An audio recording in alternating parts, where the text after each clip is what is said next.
everyone, welcome to the Mufasa book readings. My name is Julia, and today's reading will be reading from the book by Mel Robbins. The book is titled The 5-Second Rule. Enjoy. Chapter 10, Increase Productivity. Nothing will work unless you do. Maya Angelou. Productivity can be boiled down to one word: focus. There are two types of focus you need to master productivity. First, the ability to manage distractions so you can focus moment to moment on the task at hand. And second, the skill of focusing on what's truly important to you in the big picture, so you don't waste your day on stupid stuff. We are going to explore two types of focus. Take a look at the latest research on the subject and learn how to use the 5-second rule to master the skills of focusing your time on what's important and managing distractions when they pop up. Get serious about managing distractions. Managing distractions is like following through on health goals. You're never going to feel like it. You just have to make yourself do it.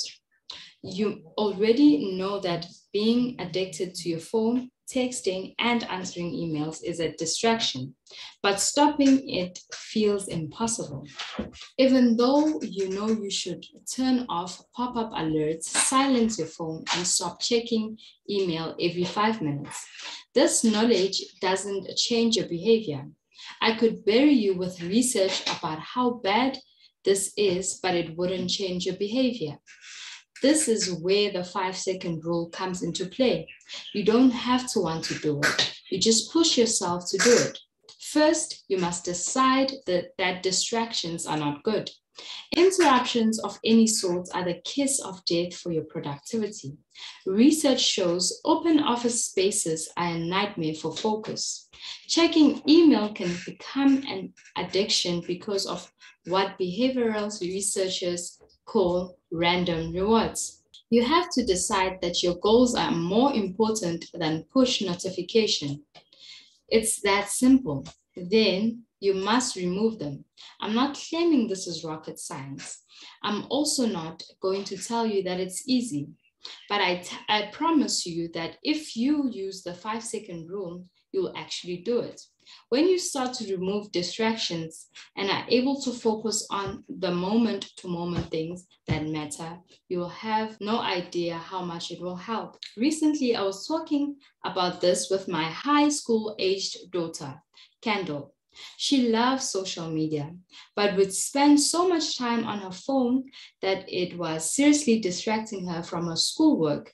Plus, it was making her feel insecure to constantly compare herself to the social media posts of celebrities and supermodels.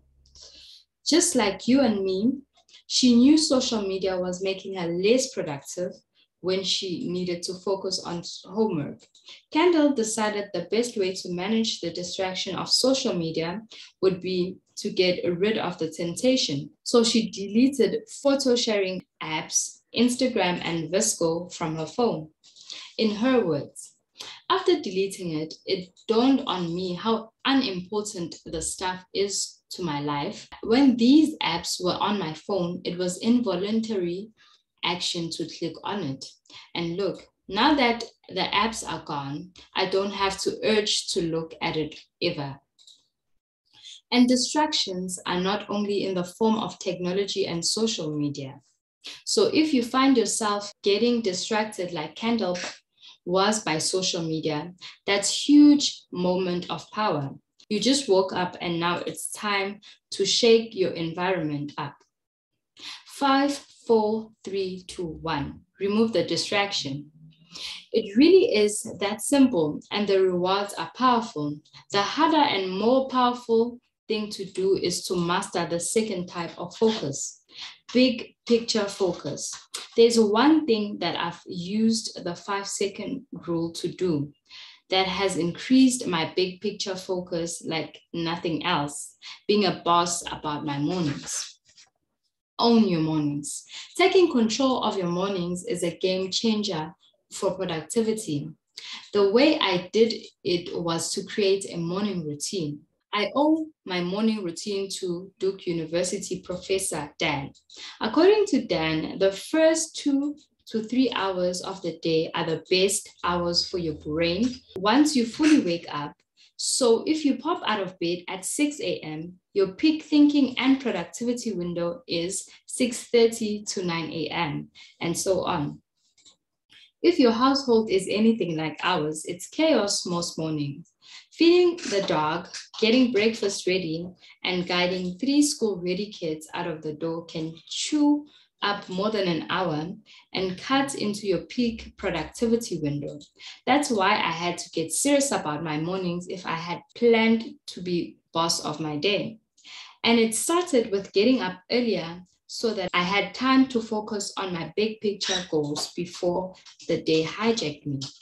Here's how I changed my routine to become a master at focusing on my priorities. My daily routine. 1, I get up when the alarm rings. We went over the importance of this when we learned about the wake up challenge.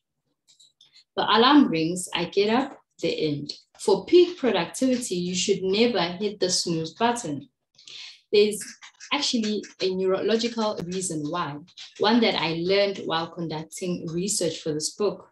You know that getting a good night's sleep is important for productivity, but I bet you didn't know that how you wake up is just as important as how you sleep. Scientists have recently discovered that when you hit the snooze button, it has a negative impact on the brain function and productivity that can last up to 4 hours. Here's what you need to do.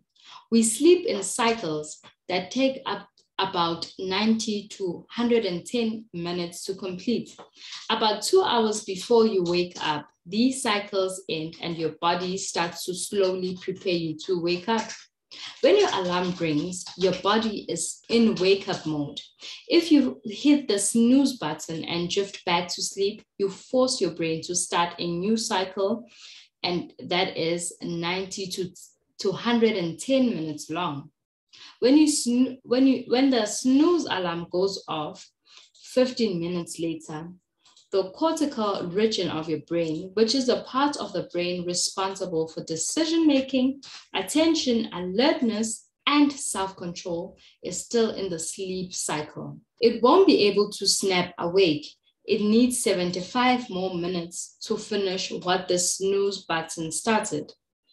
It can take up to 4 hours for this sleep inertia condition to wear off and for your cognitive functions to return to their full capacity. That's why you feel dawn groggy when you get up after hitting the snooze button. It's not because you didn't get enough sleep. It's because once you hit the snooze button, you started a new sleep cycle and then interrupted it. On the days when you hit the snooze button, there's no way you are at your best. So I'm dead serious about this. The alarm goes off, no snooze button. Get up, not negotiable. 2, I walk to the bathroom and turn off the alarm. My husband and I do not have our phones or alarm clocks in our bedroom or in our nightstands. Where is my phone? In the bathroom. Close enough so I can hear the phone ring if someone calls and the alarm rings in the morning, but far enough so that I don't fall to temptation. If my phone is on the nightstand, I will grab it without thinking and stay in bed reading emails. You know you're guilty of the same. It's in reach. It's easy to grab without thinking. A majority of adults read emails before they get out of bed. And a recent study from Deloitte reports that 1/3 of adults and 1/2 of those under the age of 35 actually wake up and check their phones in the middle of the night. By putting my phone or alarm in the bathroom, I'm making it hard for me to succumb to the habit of reaching for my phone, and I'm setting myself up for a good night's sleep.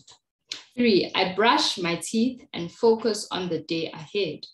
I use the 3 to 5 minutes of time that I spend washing my face and brushing and flossing my teeth to focus my thoughts on what I really want and need to do for me and my big picture goals.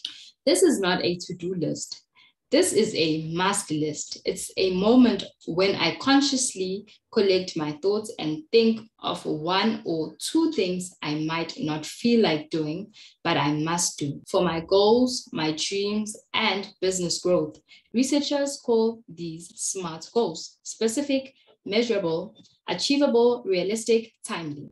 Thank you so much for watching our video. Don't forget to like, comment, share to your family and friends, as well as subscribe to our channel and hit the notification bell. Thank you so much. Bye.